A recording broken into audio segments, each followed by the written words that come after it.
Cool. We're rolling. Cindy, thank you for being here. Thanks for having me. Can you tell me and everyone who you are and what you do? I am Cyndy Reid, and that's with two Y's.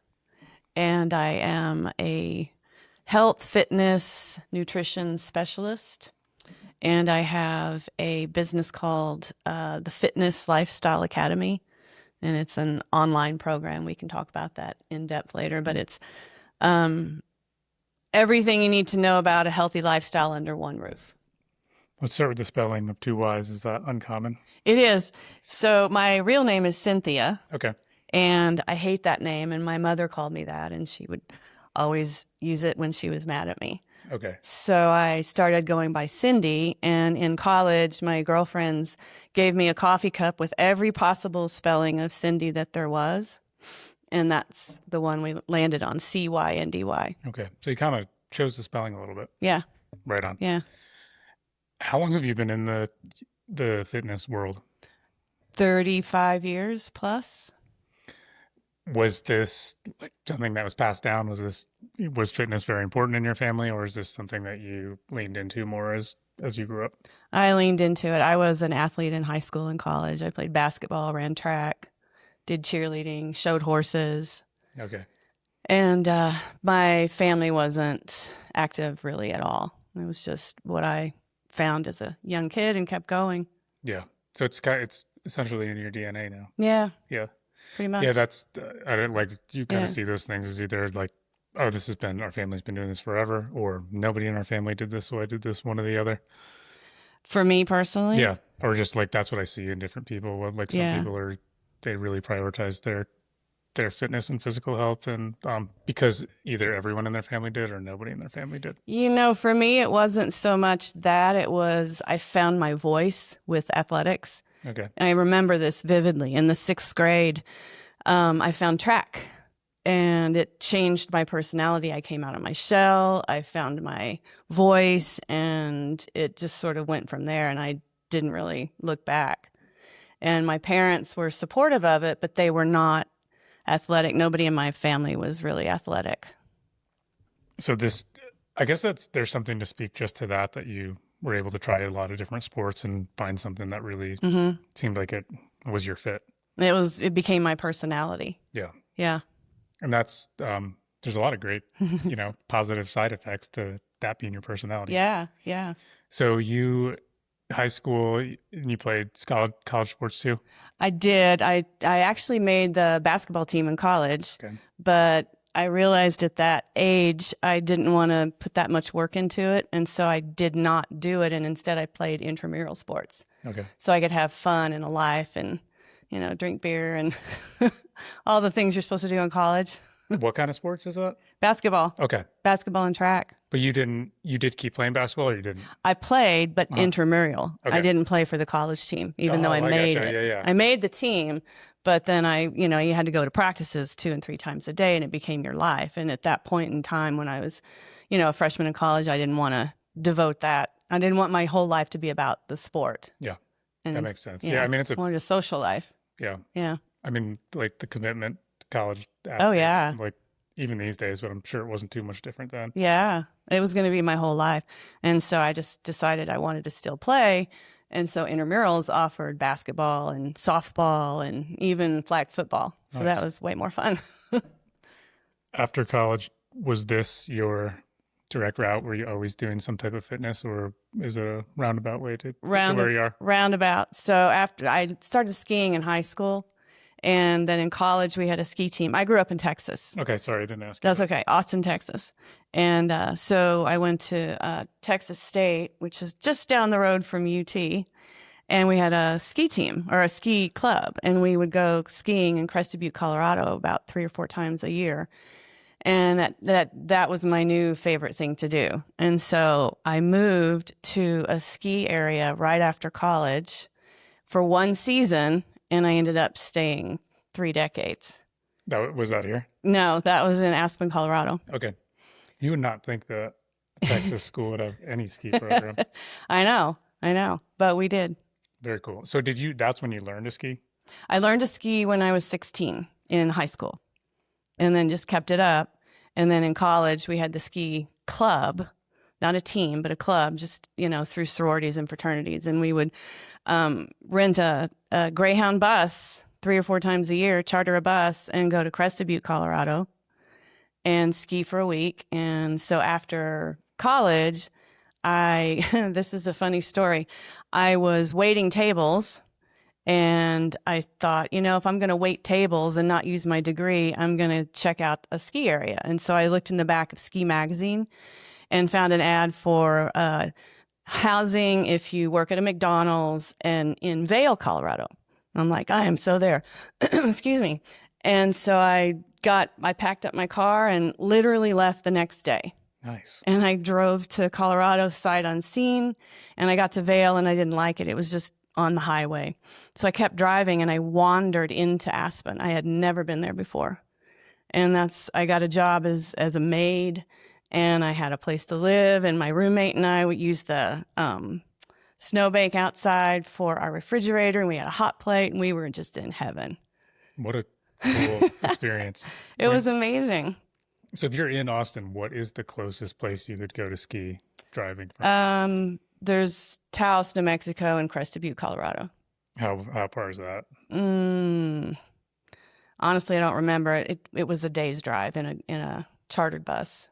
Yeah, you wouldn't think that. You don't meet a lot of people from Texas that ski. No, but we. I mean, maybe you do, and I just don't meet them because, yeah. So it was a great experience. And then I did that I was a ski bum for a couple of years, and then I found a job at the Aspen Club Fitness and Sports Medicine Institute in my profession and stayed there for 10 years. So it worked out, and I became a pretty good skier to boot. Okay. And I assume you still ski to this day? Mm-hmm. I do. So you said you were there for 30 years. How long have you been in Montana? Almost 4 years. Okay. Yeah. And when did you get into this business? Were you doing that in Aspen before you came here? I was a fitness director, and I ran that. And then after 10 years, the club actually closed down. And so I went out on my own. And at that point, it was more trying to just kind of find my place. What am I going to do now that I don't have this, great position, this salaried position, and I'm like the queen of fitness in this little town.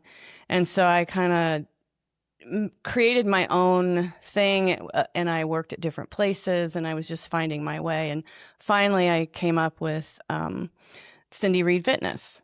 And I offered it to different clubs, and then it wasn't online at that point, and it was just word of mouth. And I was able to have enough private clients at that point to keep me going. And eventually it morphed into what it is now. Okay. And apologies if I'm asking you the same thing twice. So you started the Cyndy Reid Fitness in Aspen or here? Aspen. Okay. Yeah. That's a big deal to go to another state and then continue the business. And I mean, you're kind of restarting in a lot of ways. Oh yeah. Are you still working with clients in Aspen too, or no?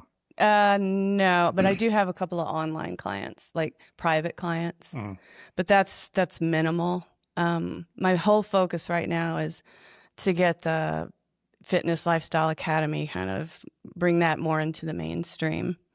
And what is the demographic of people that you work with? Usually over 50. People that are starting to have those aches and pains that won't go away. And for women, menopause. So they're getting, the extra body fat and dealing with aging. Yeah. And how to do that gracefully, and getting people to realize that it's a combination of things, not just quick fixes and this exercises and that, food. It's a combination of things. Yeah. And it's, you could probably say in your experience, a lifelong journey too. Absolutely. Yeah. I'll say this. It was doing math on how old I am. It was over 10 years ago when I started to consider any type of fitness seriously. I grew up farming and was always just in good shape as a result of doing a lot of manual labor and didn't think about it much. But I don't know, in my mid-20s, I started to think about it and be conscious about it in general. Yeah. But my perception in my head, and this is this could just speak to how much of an idiot I am, but I just assumed I'd work out, get really strong, and then I'd be good to go. Yeah. So it was kind of like, if I do this for a couple of weeks, Right. then I'll be jacked. It's all good. And then I'm good to go. Yeah. And then, through the years, realized, this is a lifestyle. This is something you're committing to. Mm-hmm. Where do you start on that? Let's say someone's 55 years old. They call you up. They're like, hey, I'm, getting aches and pains and not as mobile as I used to be. Like, how do you start that conversation and what does that look like? Before we keep rolling with today's episodes, I want to tell you about someone who changed how we show up as a business. When clients land on our website, we hear the same thing over and over. It just feels right. Amy of Unbridled Form asked us questions we'd never thought to ask ourselves, helped us figure out the deeper identity underneath our services, and translated that into a brand world we're genuinely proud of. Our ongoing partnership is easily one of the best investments we've made. Learn more at unbridledform.com. Now back to the show. First, to your point about yourself, that's quite common. That's quite common. And I have to unravel that thought process.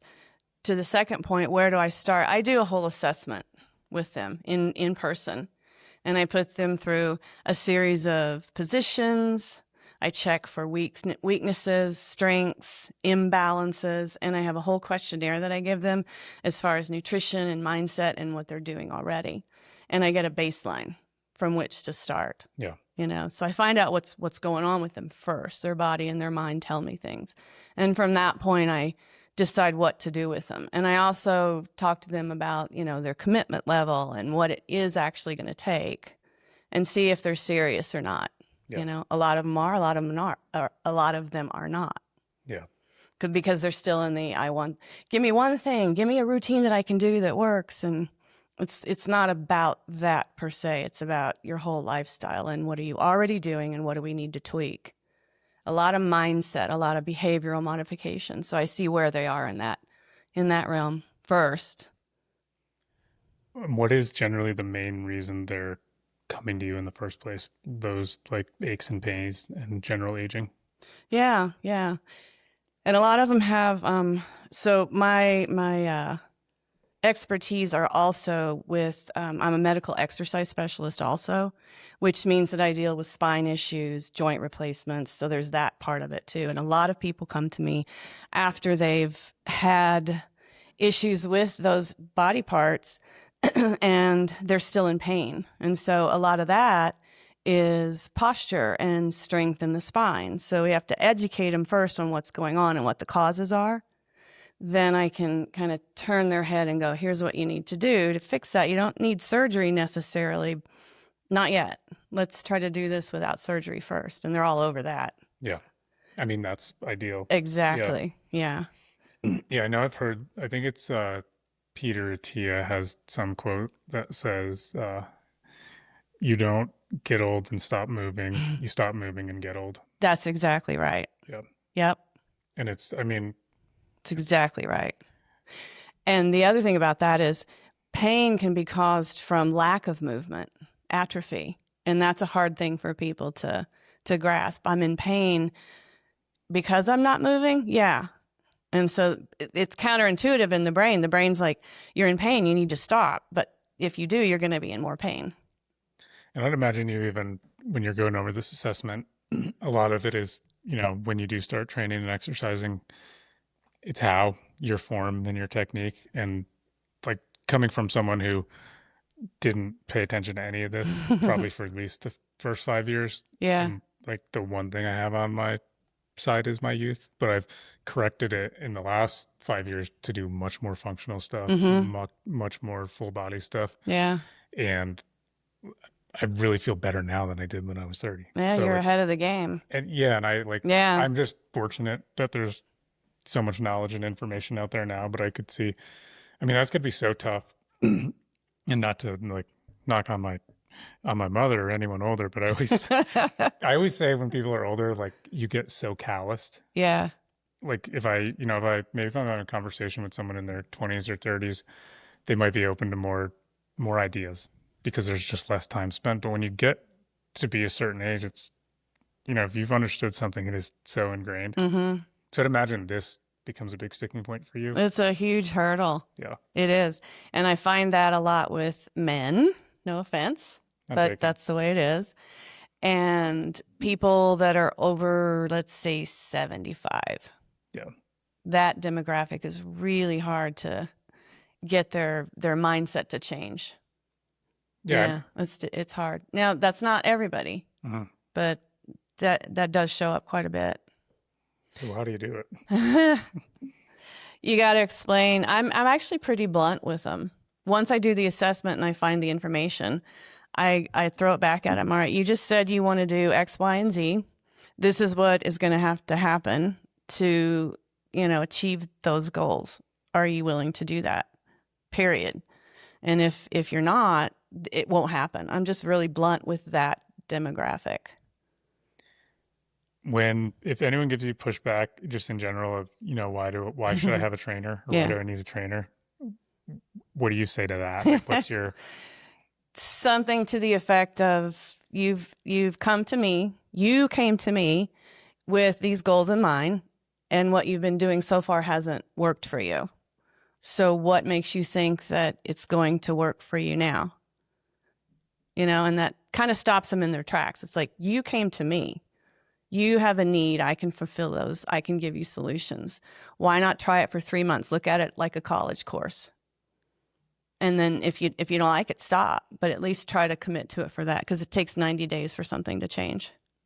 Yeah, and I can at least speak to this personally. There's something really valuable to social accountability. Yeah.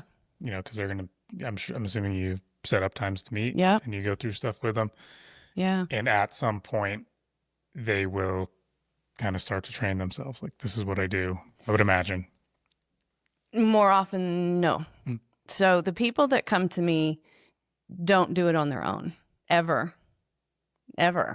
That's why they are seeking out help. And so some of them will come to me and say, I want you to set me up on this plan, and then I'm going to do it. And I say to them, has that worked before? And their answer is always no. And I say, what makes you think it's going to work now? And it puts the responsibility back in their hands. And I'd say 9.999 times out of 10, if they've come to me and asked for help, they will absolutely not do it on their own. And I get them to realize that. If they do it long enough with you, you haven't seen them change? They change. Like, they'll change and they get results, but they still won't go out and do it on their own. And they say that to me all the time. Once they've been with me for a while, they actually say, God, I would never do this. I'm so glad. I had somebody say to me the other day, this is the best thing I've ever done, and I'm never going to do it on my own. I get that a lot. Yeah, it's such a strange contradiction. Yeah, it's a behavior thing. Yeah, and I've been there. Yeah. And as someone who's, stayed in shape for the last decade, there's a lot of times I really don't want to do it, but I just do. But you have that drive. Yeah, I don't even. Yeah, They don't. They'll never do it. Maybe I'm just so vain. I don't know if it's drive, but That's funny. I just spoke with a woman last week, and she's has been a counselor most of her life, and she's doing some coaching. And I was just talking to her about, I see more and more, the older I get, the value in a coach, because they can just look at things objectively without the emotional involvement. Yeah. And it's very beneficial. Yeah. When I was younger, honestly, I'd be like, I will figure it out on my own. Right. But when I look at things now, there's so much value in, starting it the right way. Yeah. Some accountability. Learning from an expert. Yeah. And that I say that to them too. I'm like, I've got, 90,000 hours of experience on you. And I've got all these credentials, and, I don't make this stuff up, right? So if you want to do it right, if you want it, you came to me, I'm the professional. Would you try to do anything else that you needed a professional for by yourself? And if so, how did that work out? Yeah. So, yeah, I get coaching, I love it. Yeah. That's a very interesting thing I found too, is a lot of great coaches get coaching. Absolutely. Because they are, there's the level of humility. Yeah. I'm not immune to being a human, because absolutely. it's just I think it's a great example of how we can all help each other out Mm-hmm. and benefit each other. Yeah. So you said around like 55 or older is generally people you work with. Mm-hmm. Is there any specialties as far as what you're doing? Do you have any like anything that's your specialty, your lane as far as the workouts themselves or the type of workouts? The physical stuff. Yeah. Yeah. Yeah. Um, I it's called corrective exercise and medical exercise. And what that means is I help, I treat medical conditions with exercise. And most of them are spine related. They've got issues like it's called spondylolisthesis, where vertebrae slip forward or back, stenosis, which is the narrowing of the spine, herniations of the discs. One side of the disc will pop out, joint replacements. Those are my sweet spots. And I work a lot with trying to correcting all of those problems without surgery, which can be done very successfully. Correct me if I'm wrong or right on this, but Mhm. I understand it because I did Brazilian Jiu Jitsu for Ah, cool. a lot of years. And, I had a bad knee injury, probably like a minor MCL tear. Mm-hmm. But the way I understood it is wanting to keep a level of mobility because the way it could heal with a bunch of scar tissue. Mm-hmm. So what I was doing then was I was going to the Bozeman Hot Springs a lot. Oh yeah. And it felt so good to soak it in Yep. the really hot Yep. pool and then go in the cold. But when I'd go in that hot one is I'd get a little more mobility and I could just, Yeah. I did that almost every day for a month, but I never had it looked at and it's 100% now. Yeah. So if that's correct, you want to it kind of seems contradictory, but you want to keep the mobility and kind of strengthen everything around that joint. Mm-hmm. Is that correct? Yes. Yes. You want to have as much movement as possible. And I say this to my clients because I put it in layman terms without pissing the area off. Mm-hmm. So it's a matter of keeping it moving, but not overdoing it while it's healing. And then once it's healed, you've got to keep the mobility and the strength in the muscles, of course. Yeah. And then with spines, it's the same thing. There's just different protocols for different issues. But it's a lot of it's movement and realignment and muscle strengthening. We have 640 plus muscles in our body, and a lot of them are in the trunk and the back. Mm-hmm. And they start to get misused or atrophied because of posture. I mean, we're on computers, we're on phones, we're driving, everything's forward and sinking. And so things get out of alignment and they become weaker, and then compensation happens, and it's this negative cycle. And so I try to take that cycle back up in the other direction. And it's very successful. And is there any common injuries that, stick out or just common issues? Or is it just a lot of sitting around and being sedentary that is where this is? That's a lot of it. And also, older people who want to stay active and they go play pickleball and they haven't been active in years, and then they get into a situation where it's quick and moving really fast, and then that is a whole host. I'm not putting down pickleball. I think it's a great sport. It's just that people, when they're older, they haven't been doing anything, and so they want to have a social kind of involvement. And so pickleball is one thing, and they haven't been moving that way in a long time, and the joints and the ligaments and the muscles aren't used to it, and they snap and they tear and they fall down, and then they come to me. I know that feeling of still playing sports today is Uh-huh. you might not think it, or you might not think you're that competitive, but your body And your brain is still competitive. yeah. Yeah. So you'll go, Mhm. and I'm speaking from experience because you just take off. Yeah. And it's like, hey, I better make sure I'm loosened up and I'm ready to Exactly. go, because when it is game time, whether that's pickleball or whatever sport you play, Softball, anything. Yeah. it will turn on. Yeah. And that's, yeah. I mean, there's been a lot of cool stories of a lot of people getting into pickleball and becoming a lot more Oh, yeah. active. And Absolutely. I think Elliot, who owns Bozeman Classic Pickleball, was saying that a guy joined there and lost over 40 pounds. Yeah. I when he mean, started. if done correctly Yeah. and properly and gradually, it's fabulous. But that's usually not the case. And so if they come to me and they haven't played pickleball, and I'm just using pickleball as one example, I'm not putting pickleball down at all. I think it's a good example because it's a It's rapidly growing exactly sport for, all ages. Yeah. So if they come to me and they want to do that, then we prepare for it and we train for it and get the muscles and the ligaments and the coordination back first, and then go to, beginner pickleball and kind of work from there. Yeah, that's kind smart. of deal. But as we age, our bodies, the ligaments, the connective tissue becomes less flexible. And so it's not to say that you can't do what you did. You just have to do it wisely and smartly and do more functional stuff to keep the mobility and the fascia loosened up, which is the covering of all the muscles. So it's a matter of accepting, and that's the hard part, accepting that the body is not 20 anymore and going about it properly to get the same results that you had when you were 20. And if I understand this correctly, when you do lift weights, you keep your bones strong too, because your bones will kind of dissolve, for Absolutely. lack of a better term. Maybe you have a better term. Become porous. Yeah. Yeah. But the use of them keeps them. Weight-bearing exercise increases bone density. Yeah. Period. It makes new bone. Yeah. It's very similar to astronauts because when they go into space and they don't have the gravity, like everything can essentially atrophy if there's no resistance. Exactly.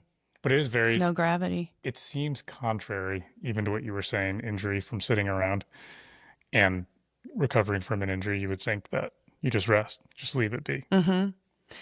There's a point where you do that, but it's 24 to 72 hours worth. Mm-hmm. And then you got to get back on it. When you have a surgery these days, they get you up and moving that day. Mm-hmm. Because when you have a surgery with a joint, knees, shoulders, hips, elbows, wrists, the connective tissue has to remold. And if you don't move the connective tissue properly, immediately it will mold the wrong way. That makes sense. Yeah. So you have to get it moving. So that the brain just thinks that you're injured. It doesn't know you had elective surgery. So it shuts down the part that's injured. And you have to actually teach the brain how to connect back to those parts again. It's interesting. And then the blood flow increases to that area so that it can heal faster. Yeah. Yeah. How about the nutrition side of this world? How deep do you get into that? Pretty deep. And again, I try to educate my people on looking at the ingredients, not the calories. Because the ingredients, it's what you are ingesting. What are you putting into your body? That's what's important. An apple and a Snickers bar will have similar caloric value, but the apple will have fiber and nutrients and antioxidants. And so with nutrition, that's the hardest part, because they want a quick fix, they want a diet, and they're not willing to change behaviors that got them to where they are in the first place. So I work more with behaviors and education of what the food is and how to read ingredients and how to think ahead and plan ahead. Nutrition is more of a mindset than anything. And once they have that, the other stuff kind of falls into place. Does that make sense? Did I answer your question? Yeah. How do you start this? How do you, if I say, man, I've been eating pizza and potato chips for 30 years and I want to eat healthy, but my body just goes and grabs more potato chips and I keep eating them. So what do you say to me? I will say, let's do an assessment, and I will have you keep a food log for 5 days. Don't change a thing. You write down every single thing you eat, what time you eat, guesstimate your portions. I don't want to measure. Just say, is it the size of a golf ball? Is it the size of your fist, a deck of cards? And then I look at that like I look at your body, and I assess what's going on. What are your habits? Time of day too is important. What are your habits? What are you ingesting? What are you lacking? And then from that information, I start, and I don't do it all at once. I'm not just going to give you a sheet of paper and say, okay, do it this way. We're going to talk about the most glaring thing. And so for this example, you eat pizza and potato chips. All right. What kind of pizza? What kind of potato chips? Lots of flavor. So I don't want to necessarily take that away from you. Yeah. I want to create a better version of those two things. So we talk about, and these are good, like gluten-free crust with, what do you like on your pizza? I'm just making this up because I barely. That's okay. Yeah, sure. Like pepperoni, cheese, pepperoni, cheese, yeah, peppers or something. Okay, so we're gonna have a gluten-free crust, which is actually really good. We're gonna put, make sure you have organic tomato sauce, and then instead of pepperoni, we're gonna do, let's see, we're gonna do free-range chicken. Okay. And then we're going to put some mushrooms and peppers, all organic. And then on top, when the pizza comes out, we'll put a little arugula and drizzle olive oil on top. All right. So we're going to change the nutritional value. We're not going to take pizza away. We're going to change the nutritional value. And then potato chips, we're going to find a better version of the potato chips. And then we're going to talk about how often do you eat those? And what else have you had during that day? Are you just eating that kind of thing? Or are there any fruits and vegetables? Where can we put that? I look at what time you've eaten and where you've eaten and find out what other things that you like and start creating a new, healthier version of what you're already doing. Yeah. So I'm not going to take anything away yet. It's just gradual steps. We're going to teach you about the quality of the ingredients that you're eating first and kind of get you to think in that mindset and get you to start reading ingredient lists. Like I did with your thing today. With the 20-gram protein meat stick. But then you go down and you read what's actually in the ingredients, not the grams of protein, not the calories. That's secondary. Yeah. Does that make sense? Yeah. Yeah. So if you wanted that pizza, do you know anywhere here you could get that? Yeah, pizza? Mackenzie River. Okay. And the one at the Cannery District. Okay. I know of it. Yeah. But I don't know. Those two have great gluten-free versions. Okay. Yeah. And there's a Mackenzie River right down the street here in Belgrade too. There is? Yeah. Okay. I frequent there for if I'm meeting anyone for lunch. And I've had it. It's good. Yeah. And so that's where I'd start. So I'm not going to deprive you of what you like. I'm going to switch the quality of ingredients. And then we're going to look at the whole day and say, okay, do you not eat breakfast until 11? Why? What are your reasons? And then try to get you to have something in the morning, whether it be 2 spoonfuls of, oatmeal or a banana or what, because that stimulates the metabolism. So people come to me and they go, well, I'm doing intermittent fasting. I'm like, well, if you sleep 8 hours and you haven't eaten since 6 the night before, yeah, you are. You don't need to do any more. That's what it is. And breakfast means break fast. Mm-hmm. And if you don't ingest something, you don't have to sit down and have a whole meal, but if you ingest something in the morning, it starts that metabolism, it revs it up. So I try to teach people a better version of how and when to eat that's physiologically more synergistic with the body, if that makes sense. Yeah. And get them off diets.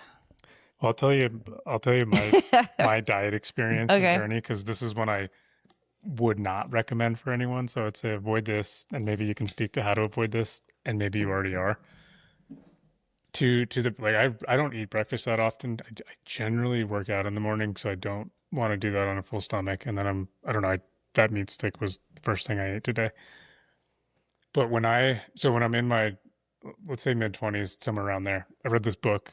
It was a good book. It was essentially called, where the title is Own the Day, Own Your Life. Mm-hmm. And the concept was, if you design this one day that you want to be a perfect day, and then just focus on that day. Don't think about, a year or 5 years, and just have this be a model of but a lot of it was food and nutrition. Mm-hmm. And I swear to you, just out of kind of ignorance and whatever you want to call it, just had never really thought much about it. But I was probably drinking a couple sodas every day. Yeah.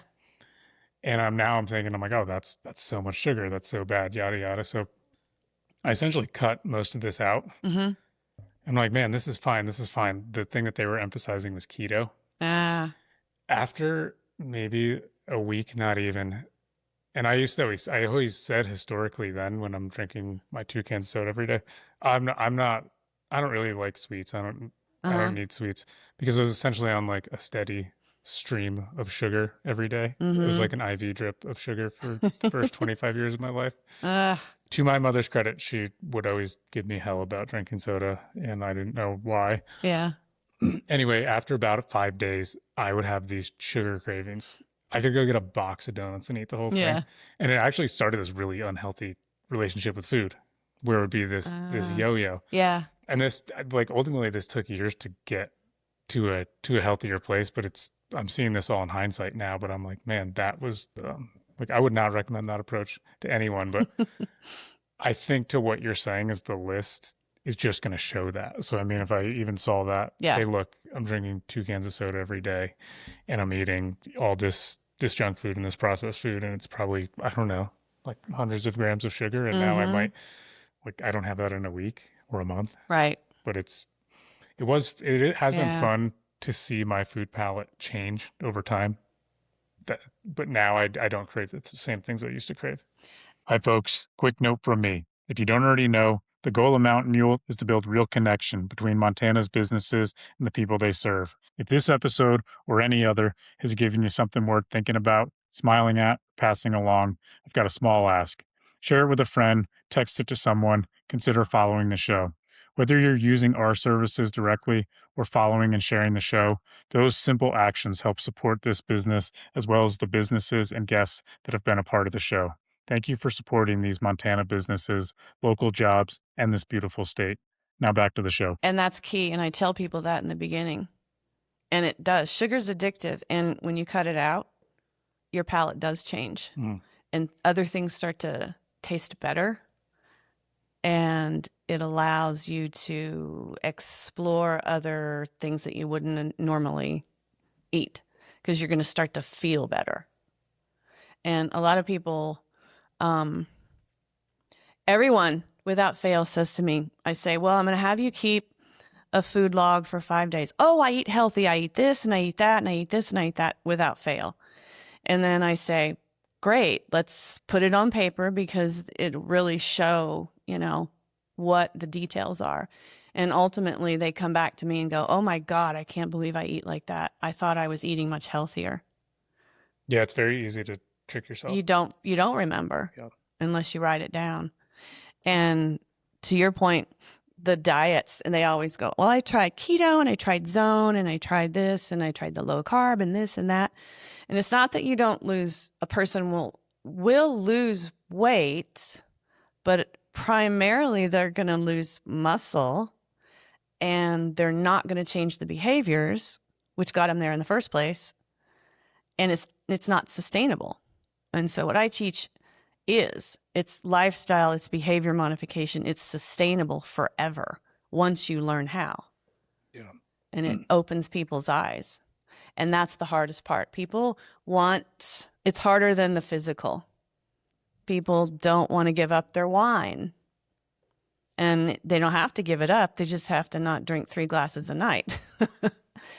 And then I say stuff like, look, you've come to me. It's just like the physical stuff. You came to me. You don't want your fat belly. You tell me you drink 4 glasses of wine a night. You can't do that and not have a fat belly. I mean, I break it down into some simplistic things that they've come to me for and put it right back to them. Yeah. You can't, you can't. You can't have your cake and eat it too, so to speak. What I've done more recently, and it's funny because I'm getting married later this month. Yeah. So congrats. Thank you. Let's say my fiance is being even more conscious about her diet and everything. Her dress we've really have always eaten good. Yeah. This I'm really enjoying, and this I've really only been doing for a few months, but I don't feel pressure to eat the diet I do. I genuinely enjoy what I eat. That's and good. It's a clean diet. Yeah. 1 day a week. just Saturday, we're like, that's the day we'll eat whatever. Mm-hmm. And it's funny, as we've done it more, it's less appealing. It's like, I Yeah. think last Saturday we barely had anything, and then Yeah. this Saturday we had a pizza for dinner. And I like my digestive system felt like it was under attack for 24 hours after. And I'm like, Exactly. I don't even like, Exactly. it's getting to the point where it's the payoff's not really worth it Right. because my body is conditioned to process Exactly. very different And foods. that's what happens. Yeah. You get clean, your biomes in your gut is your immune system too, which is the other side of it. Is the healthier your gut and the healthier you eat, the healthier you are. Yeah. But that's what happens. You start eating well and clean, and you don't, the other stuff tastes not so good anymore. So yay, good for you.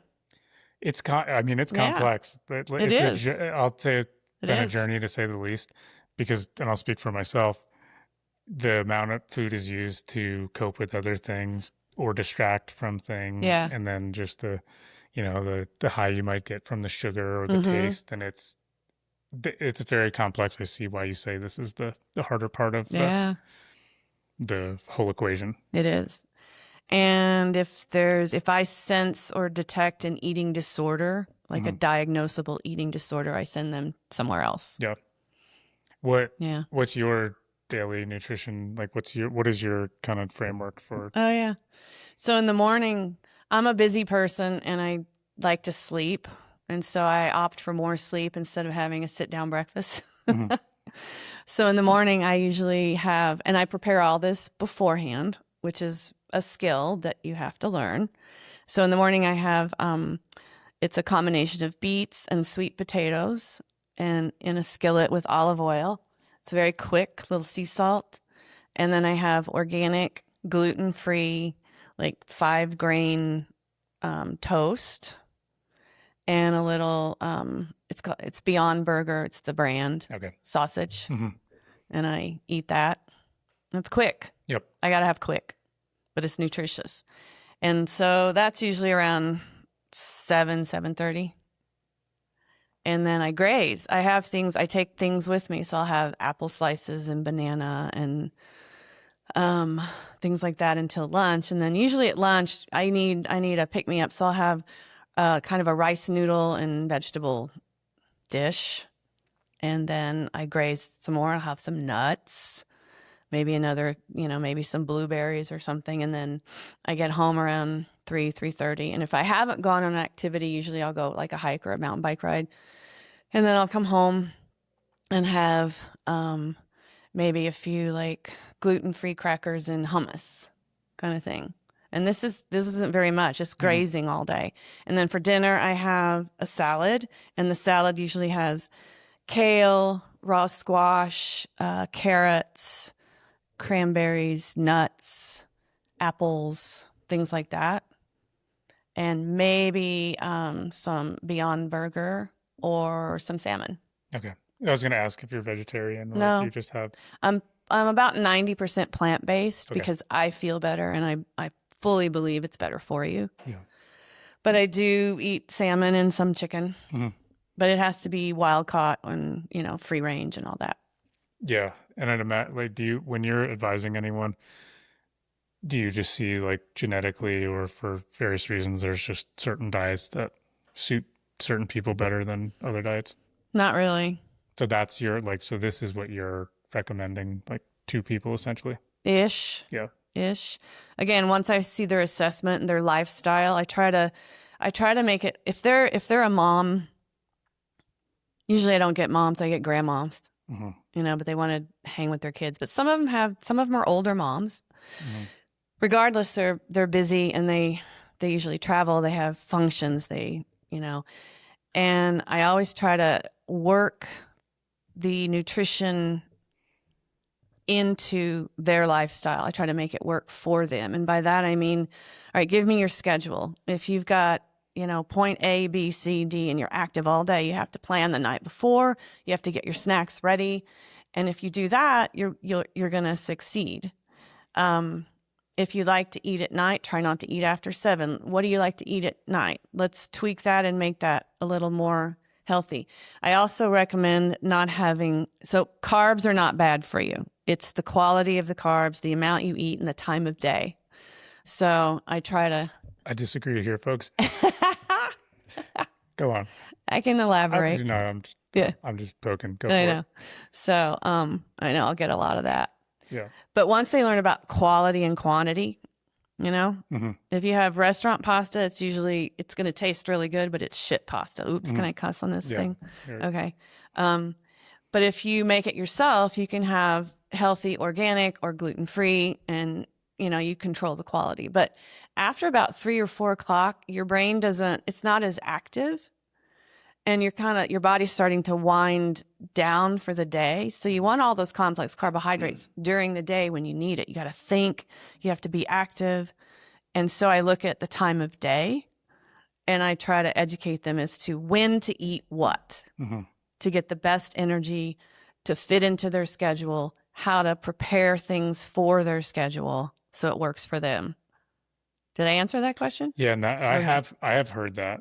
Yeah. I don't know where, but I have heard that too, that the thought of eating all those carbs and then going to bed. Yeah, and that's now not good. Your body has all this work to do, Exactly. to process this food, Yeah. etc. But I think to what you're saying is you're burning that off. You're using that for energy and brain. Yeah. Brain. Yeah. Yeah. Yeah. And that's, to your point, eating anything after 6 or 7 that's not a good thing. Yeah. Because your body, it wants to wind down and start shutting things down. But if it has to digest stuff, you're gonna get a lot more body fat that way too. Yeah. I mean, I probably sound like a huge meathead when I say this, but my diet's like 60% protein from meat, and that and greens essentially. Yeah. It's funny because I used to eat a lot more sweet potatoes, but they make me so gassy. Yeah. So I don't even eat them, and I then would even peel the skin off and still, and I don't know, but some good greens, like it's a lot of sweet corn this time of year, but I like a lot of beef and chicken. So to your point about gassiness, that's the other thing I try to find out with people. There are foods that are people are more sensitive to certain foods than the other. Not allergic, but just sensitive. So if it was you, I would say, okay, so that doesn't work for you. Let's find something else to replace that, Steak. Beets. I can't do nightshades anymore.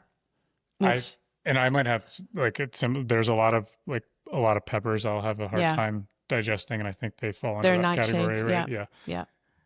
Say that as I had tomatoes, sausage and peppers for dinner last night, and have leftovers today. Yeah. But it kind of depends, but some, like, I have a hard time, but it's gotten better with time, but really spicy food. Yeah. It's hard for me to process sometimes. You're probably sensitive to nightshades. Yeah. Yeah. So that could be nightshades are eggplant, peppers, any kind of pepper, hot or not, chili powder, paprika's adjacent, tomatoes, and potatoes, which are usually, you're not sensitive to that. So I can do potatoes still, but I can't do the rest of them. Yeah.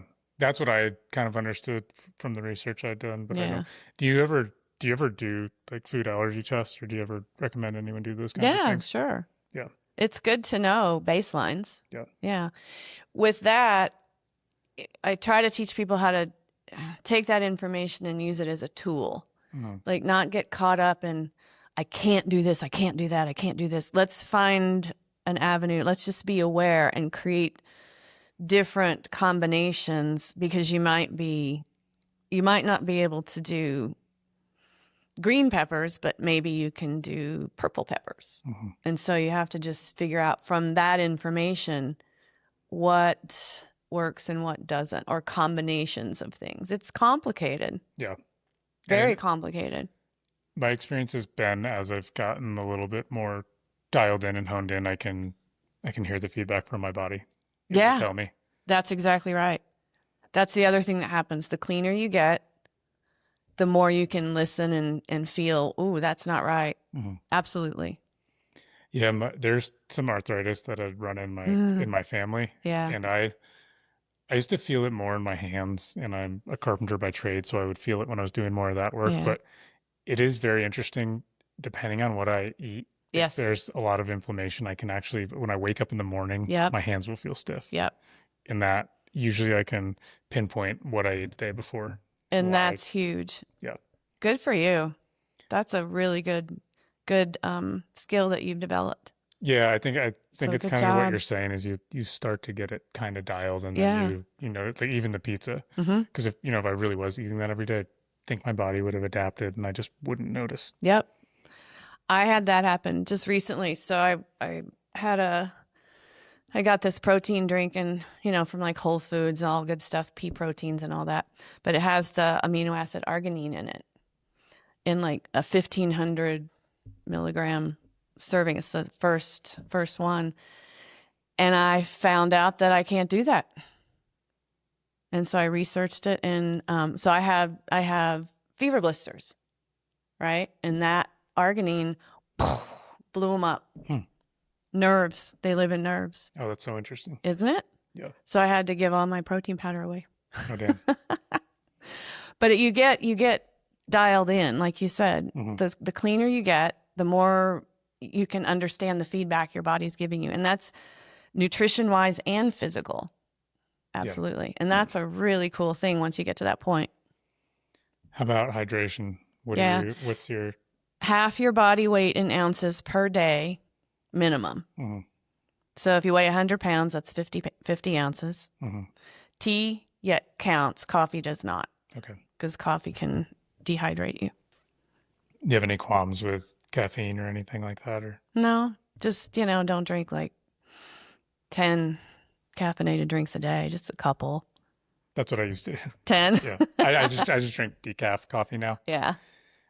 Caffeine in tea is usually okay for me if it's, and I drink coffee black, but I'll feel the anxiety and jitters in my Do body you? pretty quick Yeah. after. And that's kind of the same thing as I almost didn't notice it for so long. Yeah. And if you have a lot going on in your life and you're busy, You don't really. it's hard to Yeah. stop and sit in there and notice it. Yeah. Yeah, I drink caffeine. Yeah. Yeah. So with your business, where do you hope it to go with all this, everything you're doing, maybe this year or 5 years, or Yeah. what does anything look like, and what should people know about what you're doing or how they can get involved with you? They can get involved with me by going to all my socials, which we can talk about, or you can post, or however you do that. I'll put them in the description. But what I hope to do is, so for my business, not the medical exercise stuff. That's kind of a separate entity, and I work out of a facility, work out of the Ridge here for that, and that's fabulous. Yep. For the Fitness Lifestyle Academy, the one that's online, my challenge is people want quick fixes and fads and gimmicks, and they want it to happen today, right? Yeah. And so the challenge that I have in the huge, busy bullet train, speedy world that I'm in is to get the message out that it's a lifestyle, and to get to the right people and to open the minds of that audience that, you know what, if I try this program, then I'm going to get the solutions to whatever it is I want to do all under one roof. Yeah. That's my challenge, is to cut through all the noise and say, look, I've got a program. It's all here, all under one roof, and just try it. That's my challenge. So I hope to be able to do that more. I've got people in it. I am running it, but I'd like to get, have 50 people instead of 10 kind of deal, and get that message out into the world to help more people realize that they don't have to have these challenges if they learn these skills. So what does this program entail and look like if somebody wants to join it? They click the bio link, they pay for it. There is a payment plan. And then it starts August 1st. It runs for 3 months, 12 weeks, and it's 12 modules. And each module has specific tasks and information in mind, body, nutrition. And we go through it step by step by step. And it's a blueprint. Okay. And I open up one module a week, and they also get me twice a week live, Yep. like via Zoom. Okay. And I guide them through it, but they're self-paced and guided. And each week they get a new module. And by the end of it, they have tons of skills in nutrition and behavior and mind care and fitness. And they have a library of articles and videos. And it's just, there's a ton of stuff in there and it's really fun. And they also have a community with people who are, you know, in there. That's what I was going to ask. Yeah. Is there a community aspect? Yeah. Because Yeah. they're essentially starting at the same time. Correct. Someone's knocking on the door, but we're gonna Hello? keep knocking. Yeah. They all start at the same time. Yeah. And I guide them through it. And that's why I do it that way, so that there is a community and they're not just out there fumbling. Yeah. You know, and so that the attrition rate is very low. Yeah. And you said August 1st, and then, you know, so say someone missed the August one, when's the next one that they could do? Well, if they get in touch with me, if they miss, you know, this, oh, by the way, it's 50% off right now. Okay.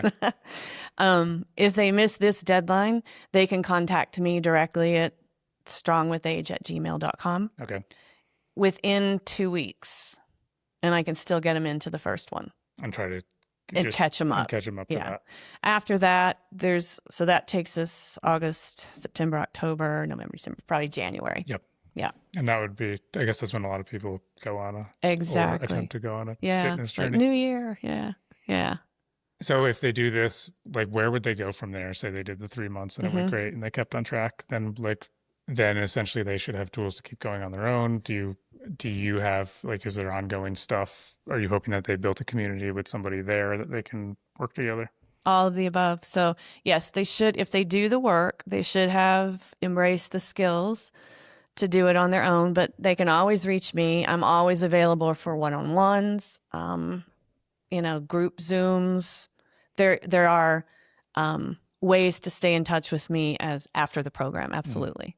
And then if somebody called you and was like, "Hey, Cyndy, I did your program. I want to work with you one-on-one." Yes. That's something you do anyway. Yeah, absolutely. So even if it's outside of the kind of injury, prevention's not the right word, but the injury recovery, Right.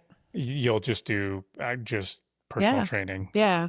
in any sense that they might want it. It depends on what they want. Like if they came to me and said, you know, I'm training for the Ironman. Yeah. You know, I want to do that. Or I'm getting married, or you know, going on a hike to Kilimanjaro in 3 months. Or I just want to keep up with what I learned, you know, touch base with you once a week or something. Yeah. Yeah. Yeah. I mean, it seems like with the pickleball, there's like you're onto something there, because that's a very interesting. Yeah. I'm sure there's a lot of people that are becoming much more active than they ever were. Absolutely. Or they're older and they haven't been active in a while, but they're aging athletes. You know, they just haven't done it in a while.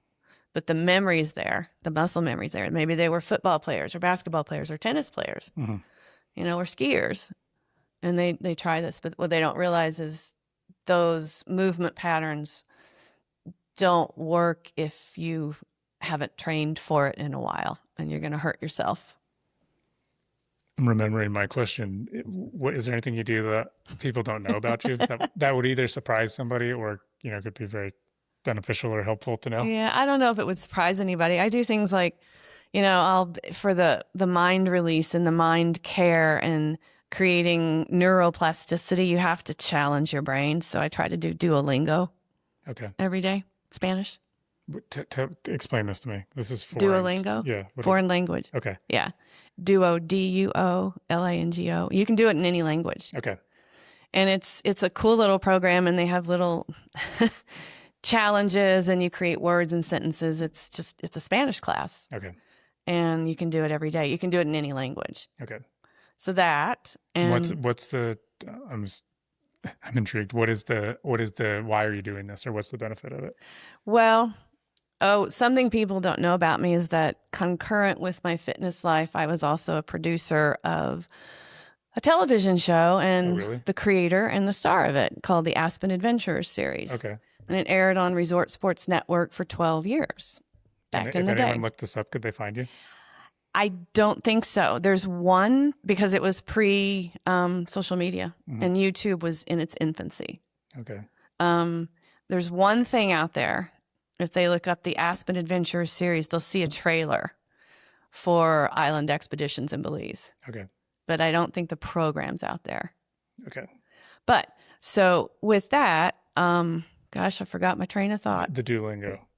Oh, right. So we would travel to a lot of Latin countries. Mm-hmm. And I loved immersing in those countries. And I started speaking Spanish.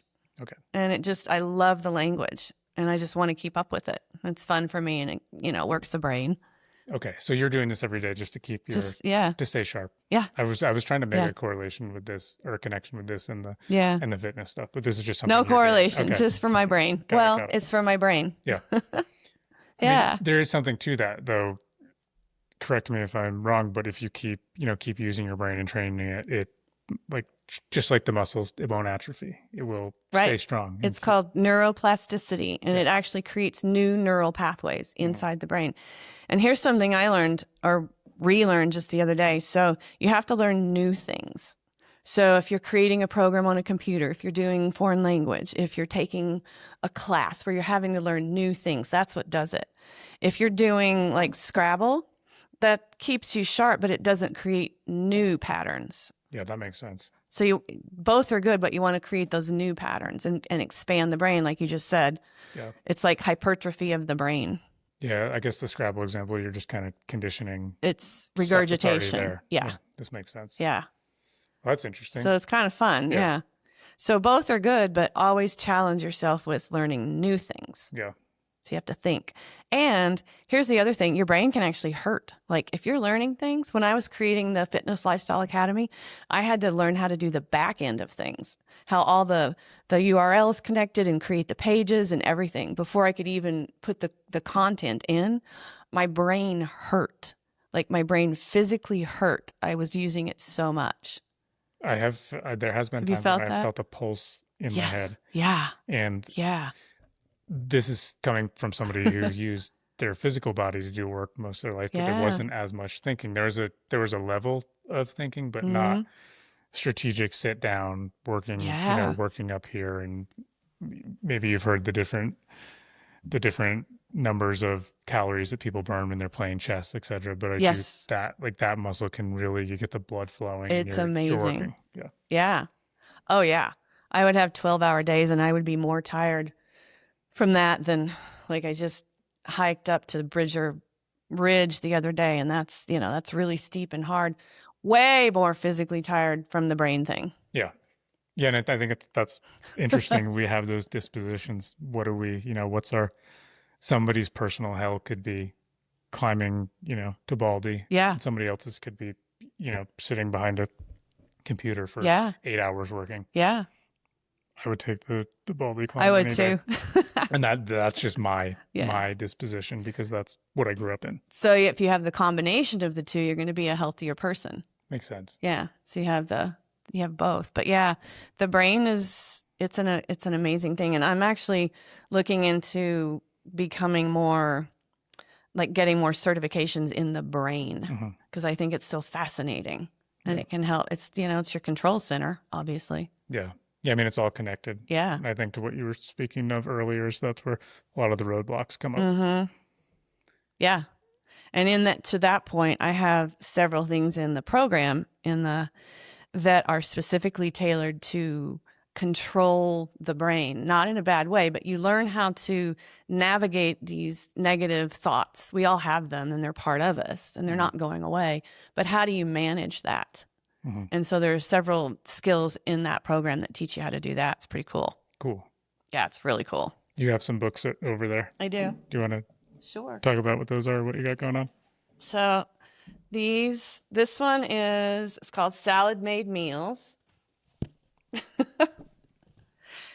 And what it is what I try to do is make sure that people think of salads as a meal, not an accoutrement, if you will. And so I try to build the salad as the main event. And then if you want to add chicken or salmon or beef or whatever, then you get to do that. But if you make it pretty and fun, you're more apt to do it. Yeah. Right? So this is just a few examples of that. Right? Yeah, a lot of color. Right, a lot of color. And so all that color is nutrition. And a lot of these have, like that one has chicken, you know, so you can add protein. Thank God. I know. Or it could be steak Yeah. or salmon or whatever. But that's the thing, is you can add protein to any of these things. But if you create a masterpiece with all these vegetables and fruits and good leafy greens, this is like tons of nutrition right here. And then you can always add your protein. But the point is to try to make this the highlight and then add your protein as opposed to the other way around. And you're going to get more benefit out of it. Yeah. So that's that one. And then these two are... If somebody wanted that one, how does that work? They're on Amazon, but I'm not sure. Just order them from me. Okay. Yeah. And they can get a digital copy or a hard copy. Right on. Okay. Same with both of these. So then these two are books I put together. This is the Strong with Age System, Killer Core, and so much more. This one is how to use all your muscles with every move to eliminate fat and gain muscle forever. So what I've done here is what I try to teach people to do, especially over 50, is use as much of your body with every movement as possible and try to get them to realize that it's not about, I'm going to do, what's the old back, bis, and tries in one day and, you know. Yeah, it's like the legs. There's like the bro split or the something. bro split, right? Exactly. So with that, you're not hitting 650 plus muscles. And so there's going to be gaps in your strength, which create injury. Mm-hmm. So this is a book on why you should try to work as many muscles as possible. So it kind of goes through an explanation of what it is. And then, here, you want to hold that side? Can we see it? And then as you go through this, there are color pictures on how to do every little exercise, directions to the exercises. This is all about heavy duty core and so much more. All right. Things that people need to do. This is a spine thing. All right. So it just keeps going through. Let's see, we get to a good one. And I don't expect everybody to do every version of this, but it's going to give you an explanation of what it is and then different versions of each exercise, right? So this is all about heavy duty core kind of stuff. And then, balancing on balls and things. And then this one gets into, can you see this? And some people might just be listening to, but if they're watching the video. So we go into ball stuff, and this is heavy duty stuff. So things like this work everything. And you're going to be, can I cuss on this? Yeah, I mean, you did. You're going to be so fucking strong, you will not even believe it if you start doing this kind of stuff. This bands and balls. So you can do the bro stuff, but you also want to be able to do, this is a lat pull standing on the ball. And I do all this stuff outdoors because I like outdoors. And it also teaches you how to take this stuff and go anywhere you want. Outdoors, indoors, right? And you can use heavier weights with these. So there's variety, right? But you can do all this stuff and get amazing strength. And you sculpt and you get rid of body fat. And so there's explanations in here on how to do all that too. Yeah, I meant to ask you earlier. Okay, so anyone contact you if they're interested in any of these? And they can get them online or in hard copy. These are a print to order. Oh, yeah. Okay. If somebody does the 12-week program, what do they need? Can they do this at home? Do they need equipment, or can they do this at home without equipment? How's it look? Yes, yes, and yes. So in the program, in the first module, there's a slideshow, and it kind of goes over the equipment that is recommended for the home. And it's small stuff like, bands with handles, small dumbbells, maybe a BOSU. You don't need a whole lot of stuff, right? Especially if you're just starting out. If you don't have that as you saw in these pictures, a lot of it's with body weight, Mm-hmm. right? And then what I do in the beginning is I can meet with each person individually and look at their space, which is really, if you have like a 5x8 space, you're golden. And then I can look at their furniture. Where can you do push-ups? Do you have a chest that you can do step-ups on? So one of the main points is how to adapt all this stuff to your environment. And then the skill set that goes along with that is when you travel, you don't have to stop. Yeah. You start looking at your environment in a different way. And you start looking at, oh, I'm in a hotel. There's a grassy knoll right there. I can run up and down the grassy knoll. I can do side steps. I can, go up and down the stairs. I can take my bands with me, and there's a door handle I can pull. So that's one of the skill sets. Yeah. Yeah. There's a lot. I've done that specific to when I traveled or anything. Yeah. But there's a lot you can do. Yeah. Just with your body. With your body. If you know what you're doing and how to leverage things. Exactly. You can really gas yourself. And that's the mental skill. Yeah. Yeah. What's your fitness regimen? How many days a week are you working out? Do you take rest days? What are you like? Oh, I just for you absolutely personally? take rest days. Yep. I have at least two rest days, at least, completely. Now, with that said, I work every day and I stand up every day. I have clients, and so I usually have 6 to 7 clients 4 days a week. Okay. So I'm standing up. I might be demonstrating. I might be physically moving them. So my job is also very active. Mm-hmm. So on those days, I'll usually come home and sit for a while. And then at the end of the day, I'll usually do foam rolling and stretching, maybe some abdominal isolations like you saw. On the other days, I'll mountain bike, I'll hike, I'll ski. Mm-hmm. I just kind of mix that up. And then I'll do weight training, resistance training. I have all the stuff in my house. I have a BOSU, I have dumbbells, I have a kettlebell, balls, all that stuff, bands. Mm-hmm. So I'll do that. So to narrow that down, I'll usually do resistance training of some form twice a week, maybe 3, mountain bike a couple times, hike. Yeah. Hike and mountain bike depends on the weather. Yeah, and if anyone listening wants to go to my wedding registry, I have a 70-pound kettlebell on. I honestly have no idea. 70 pounds? I think that's literally like one of the 2 things. Oh, my fiance is funny. like, "Oh, do you want to put anything on there?" I'm like, "Yes." A 70-pound kettlebell? Yeah. Go for it. And what do you do with that? You do swings? Yeah, one arm swings. Yeah. It's like you swing Yeah. and then switch, and Yeah. the Ridge downtown that you were saying, they were kind enough to bring one there for me because they only had 60, and I'm Yeah. like, I just did the 60 enough, wanted to do the 70, but I don't know, I love them. I love kettlebell swings. That's such a great way. I'll try to do certain things to get a really good cardio workout. It's cardio and muscle. Yeah, Yeah. and not run. Just the impact. Yeah. It ends up bothering my back after a while. Yeah. So We should talk about that. the run. Yeah, I just there's been times in my life where I've run a lot more, and this is like, I don't know. Yeah. I love kettlebell swings. And here's a note for those of you who are doing this at home. If you have small animals and you're doing kettlebell swings, make sure you know where they are. Oh, wow.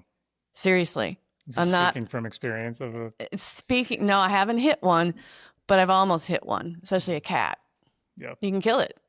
That makes sense. Yeah. Yeah. So I'm not being facetious. Know where your animals are when you're doing kettlebell swings. And that's kind of morbid, but no, that makes true. Great sense. Back to the equipment. And if somebody does, wherever they live, if they work out at a local gym, they can do all this stuff that you're in the program at the gym as well. Absolutely. Yeah. And I try to teach them that too. It's like, it's how you view things. And I teach my clients at the gym too. It's like, you have to read the room. If you want to do band stuff in a gym, you have to find a functional place. And then you just start looking for things and places to put the band around, right? Yeah. So I try to take the intimidation factor out of it. And there's something to that too, which I'll speak to personally, is when you go to a gym and you get around other people that are working out, it is encouraging and motivating. Yeah. Whether you work out with a friend, whether you do it by yourself, but you get in that environment, and then you are around a lot of people that in some senses are very aligned and wanting to improve their fitness and take care of themselves. So I've seen the value in that plenty of times to community around being in shape.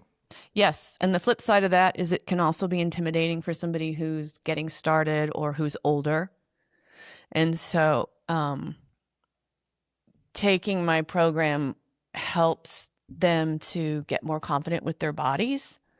And we talk about, equipment and gyms and how to go into a gym and what to look for and kind of step back and not be quite so intimidated. So it encourages them to maybe keep going after the program in that respect too.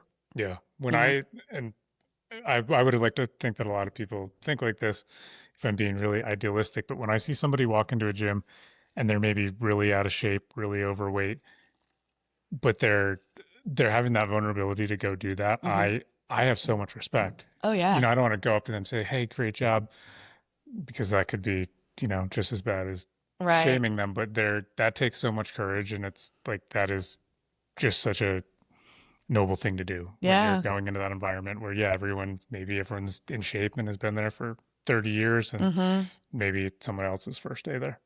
A smile and a hey. Yeah. Goes a long way. Yeah, especially in this day and age. I don't know about all gyms, but our gyms here allow you to wear earbuds. And so everybody's kind of in their own little world. And a new person might be really intimidated by that too. Like, nobody's talking, nobody's friendly. But if you just make eye contact and go, hey, it helps. It goes a long way, especially for women. Women, older women, or I should say less young women, having never been in the gym or just starting over, or to your point, maybe they're a little overweight and they're just getting back into things. It's just say hi. Unless you're a creep. Unless you're a creep. Yeah, exactly. Don't be creepy. Just put your headphones on. Exactly. I think we're really fortunate to be here in Montana because people are generally they're pretty friendly. Yeah. And I agree. That I don't know, depending on where you've been in the world, it can vary. There is now I haven't been, but there's a Planet Fitness here now. Yeah, and it's over on 19th. By Home Depot, right? Yeah. And that's their whole ethos is the judgment-free zone, and that I know they're trying to cultivate that environment where you can feel welcome. There was one where I grew up, and it's a little bit different than maybe a traditional gym. There's not as many free weights and stuff, but it is supposed to have more of that entry level and beginner atmosphere so that you don't feel like you're Planet Fitness is? Yeah. Okay. That's their ethos. It's the judgment-free zone is what they would have on their commercials all the time. And I know they don't allow personal trainers. Oh, interesting. Yeah. Somebody told me that the other day. So maybe that's why they just want that community kind of thing. Yeah. Perhaps. But it's, I don't know, whatever you can do to get into it. Yeah, I think absolutely. It's very good. Yeah. Yeah. I think it's all good. I mean, there's certain, like we keep using pickleball, and I like pickleball. I'm not, putting pickleball down. It's just the people that take it need to be trained a little, but it's a very social thing, and I think that's a really good thing. And there are several things out there that promote the social stuff. It's just that the less young people need to not go in full force and learn and take their time and let their bodies become accustomed to it. But the social aspect is really good. Yeah. And when I was doing a lot more martial arts too, it feels like a family after a while. Yeah. And you're excited to see them. Yeah. And I think of this when I am snowboarding. Like there's a few times Oh, you're a snowboarder? Yeah. Oh. And I eat meat. I remember a few times more vividly at Bridgerpool. You'll see folks in their 80s skiing, and it's so encouraging to know that, and they rip. Yeah. Yeah. If you take care of yourself, you can do this absolutely a long time. I have a friend who's 106 and he still skis. Oh, really? Yes. And skiing's so dangerous anyway. I know, right? Yeah. Yeah. It's not even like, it's one thing to be 100 and be active. I know. You said 106? Yeah. He'll be 107 in December. Where's he? He's in Aspen. Okay. Yeah. Looking for a great podcast guest. Klaus Obermeyer. Yeah. Of Obermeyer Ski Wear. Talk about a good story, man. I know, that's what I was thinking. Yeah. Yeah. Look him up. He's amazing. Yeah, that's very cool. It's encouraging. He's my idol. Yeah. But yeah, I mean, you could be well on your way to being there. Yeah, well, I hope so. I'm planning on it. Cool. Yeah, that's my mindset. That's another thing, mindset. I know people your age who think they're getting old and so they stop doing stuff. And then I have people in their 70s who are just, they're beating me up the hill, you know? So it's a mindset and it's consistency. So it sounds like you're doing the right thing. Yeah, I mean, I'm trying. Yeah. Yeah. I mean, if you have a kettlebell on your wish list for your wedding, that's pretty cool. Yeah. What does she have? All kinds of stuff. All kinds of practical things that you would need in a house. You know. That's awesome. Beyond a kettlebell. Apparently. Yeah, right. Yeah. Right. Anything else anyone should know about you, Cyndy? You know, I'm fun. I keep active, and I love what I do, and I love helping people and seeing the results of the work and kind of giving them a new lease on life, so to speak. Yeah. You know. And is there anything anyone in the community can do to help you? Is there anyone you're looking for as a business owner as far as help or just?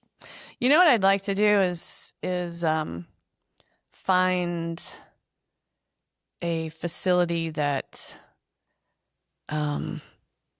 allows me to do the medical exercise training that's adjacent to, like a chiropractor, or that there's more of a crossover there. I do get referrals. Yep.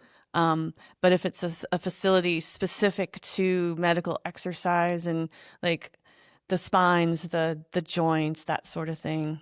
Okay. I don't know. That would be a really good collaboration. It could be a good complement to what they're doing. What exactly. You're doing. Yeah. Exactly. Well, yeah. Yeah. So, if anyone hears this, reach out. You never know. Cool. Yeah. I'll link all your info, your email, Thank you. your website. And Okay. yeah, wish you the best. And thanks for all the helpful info. Thanks for having me. This was really fun. Cool. I think you do a great thing for Montana here too. Thanks. So thank you. Yeah, you're welcome. Cool. Thanks, right. Cyndy. Bye. Bye, Tim.